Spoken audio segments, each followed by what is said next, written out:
Hello students, আমার চ্যানেলে তোমাদেরকে স্বাগত। শুরু করছি ক্লাস 11-এর সেমিস্টার 1 ইতিহাস ক্লাস। প্রথম অধ্যায় ইতিহাস চেতনা পর্ব 2। এর আগে আমি ইতিহাস চেতনা এই অধ্যায়ের প্রথম পর্ব করিয়েছি। তোমরা যারা এবছর 11-এ উঠবে, যারা ইতিহাস সাবজেক্ট নেবে ঠিক করেছো, তারা অবশ্যই আমার চ্যানেলটা ফলো করো, কারণ আমি কিন্তু এখানে তোমাদেরকে পুরো টেক্সট ধরে ধরে, তোমাদের সিলেবাস ধরে ধরে আমি কিন্তু প্রশ্নোত্তর করাচ্ছি। তোমাদের 40টা এমসিকিউ পড়বে প্রথম সেমিস্টারে, 40-এ 40 পেতে হবে। আমি এখানে প্রশ্নোত্তর আকারে দিচ্ছি, কিন্তু প্রশ্নোত্তর আকারে তোমাদের আসবে না, আসবে এমসিকিউ আকারে। এমনি এমসিকিউ আসবে, শূন্যস্থান হিসেবে এমসিকিউ আসবে, বাম স্তম্ভ ডান স্তম্ভ হিসেবে আসবে, ঠিক আছে?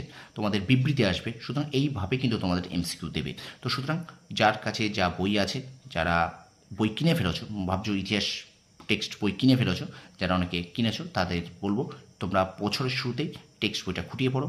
আর অবশ্যই আমার এই চ্যানেলটা ফলো করো, কারণ আমি কিন্তু এখানে তোমাদের সিলেবাস খুঁটিয়ে তোমাদের প্রশ্ন দিয়েছি। আমি আশা করি তোমাদের এই প্রশ্নগুলো পরীক্ষায় ভীষণ উপকার দেবে, ঠিক আছে? চলো শুরু করে দিই প্রথম আজকের এই ক্লাসটি। ক্লাস 11 সেমিস্টার 1 ইতিহাস, প্রথম অধ্যায় ইতিহাস চেতনা পর্ব 2। দেখো, প্রথম প্রশ্নটা একটু কাটাকুটি হয়ে গেছে, ঠিক আছে? দেখো, মানুষের তৈরি প্রথম প্রকৃত হাতিয়ার কোনটি? উত্তর হবে হাতকুঠার। 2 নম্বর প্রশ্ন, ছেদক ফলার ব্যবহার প্রথম শেখে কারা? উত্তর অরিগনাসিয়ান সংস্কৃতির মানুষ।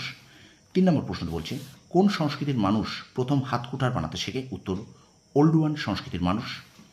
আচ্ছা, 4 নম্বর প্রশ্ন বলছে, অরিগনাসিয়ান সংস্কৃতির মানুষ কোন দেশে বাস করত? উত্তর ফ্রান্স। তারপর প্রশ্ন দেখো, ওল্ডুয়ান সংস্কৃতির মানুষ কোন দেশে বাস করত? উত্তর আফ্রিকা। পরের প্রশ্ন, সোলুট্রিয়ান সংস্কৃতির মানুষ কোন দেশে বাস করত? উত্তর ফ্রান্স।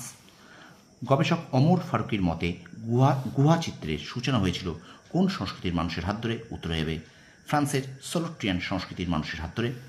আচ্ছা, 8 নম্বর প্রশ্ন, আলতামিরার গুহা কোন দেশে অবস্থিত? উত্তর স্পেন। 9 নম্বর প্রশ্ন বলছে, বাইসনের চিত্র কোন গুহার দেয়ালে অঙ্কিত ছিল? উত্তর আলতামিরা গুহায়। 10 নম্বর প্রশ্ন বলছে, আদিম মানুষের আঁকা প্রথম গুহা চিত্র কোনটি? উত্তর বাইসনের চিত্র। 11 নম্বর প্রশ্ন, ভীমবেটকা গুহা ভারতের কোন রাজ্যে অবস্থিত? উত্তর মধ্যপ্রদেশ।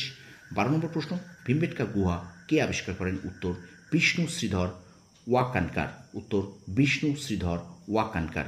ভিডিওটা কেমন লাগছে তোমরা অবশ্যই কমেন্ট করে জানিও। আর আমার চ্যানেলে যারা নতুন আছো তারা অবশ্যই আমার চ্যানেলটা সাবস্ক্রাইব করো, শেয়ার করো, আর পাশে থাকা বেল আইকনটি প্রেস করে রেখো। তোমাদের জন্য এখন চলছে ক্লাস 11-এর ইতিহাসের ফার্স্ট সেমিস্টার প্রথম অধ্যায় ইতিহাস চেতনা দ্বিতীয় পর্ব। চলো ভিডিওটা কন্টিনিউ করি। তারপর দেখো, পরের প্রশ্ন বলছে 13 নম্বর, কাকে পিরামিডের দেশ বলে? উত্তর মিশরকে। 14 নম্বর প্রশ্ন, কে সর্বপ্রথম পিরামিড স্থাপন করেন? উত্তর জোশ।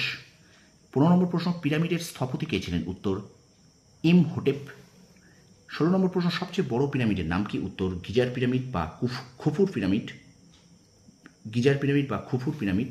আচ্ছা, তারপর দেখো, মেহরৌলি স্তম্ভ কোন যুগের ধাতু শিল্পের উৎকর্ষতার শ্রেষ্ঠ পরিচয়? প্রশ্ন আবার বলছি, মেহরৌলি স্তম্ভ কোন যুগের ধাতু শিল্পের উৎকর্ষতার শ্রেষ্ঠ পরিচয়? উত্তর গুপ্ত যুগের। আচ্ছা, 18 নম্বর প্রশ্ন, কিউনিয়া ও ফর্মা কী ধরনের শব্দ? উত্তর লাতিন শব্দ। 19 নম্বর প্রশ্ন, কিউনিয়া শব্দের অর্থ কী? ছুচালো অগ্রভাগ। 20 নম্বর প্রশ্ন, ফর্মা শব্দের অর্থ কী? উত্তর আকৃতি। আচ্ছা, 21 নম্বর প্রশ্ন, লিপি উৎকীর্ণ বিদ্যাকে কি বলে? উত্তর এপিগ্রাফি। আচ্ছা, 22 নম্বর প্রশ্ন, লিপি অধ্যয়ন বিদ্যাকে কি বলে? উত্তর প্যালিওগ্রাফি। 23 নম্বর প্রশ্ন, কারা প্রথম লিপি ও লিখন পদ্ধতি আবিষ্কার করে বা লিপির ব্যবহার শুরু করে?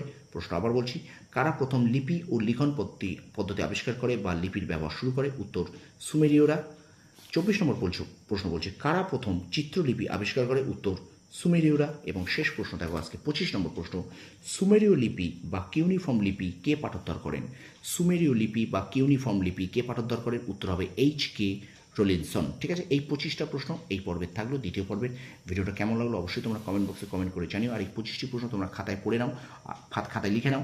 আর অবশ্যই তোমরা এগুলো খাতায় লিখে তোমরা কিন্তু এখন থেকেই পড়া শুরু করে দাও, ঠিক আছে? যারা এখনও ভেবে পাচ্ছ না কোন কোন সাবজেক্ট নেবে, বা যারা ইতিহাস পড়বে বলে ঠিক করেছো, তারা কিন্তু অবশ্যই এখন থেকে পড়াটা শুরু করে দাও। কারণ তোমরা মাধ্যমিক পরীক্ষা রেজাল্ট হাতে পাওয়ার পরে পড়া যখন শুরু করবে তখন কিন্তু অনেকটা দেরি হয়ে যাবে, কারণ সিলেবাসটা অনেক বড় আছে।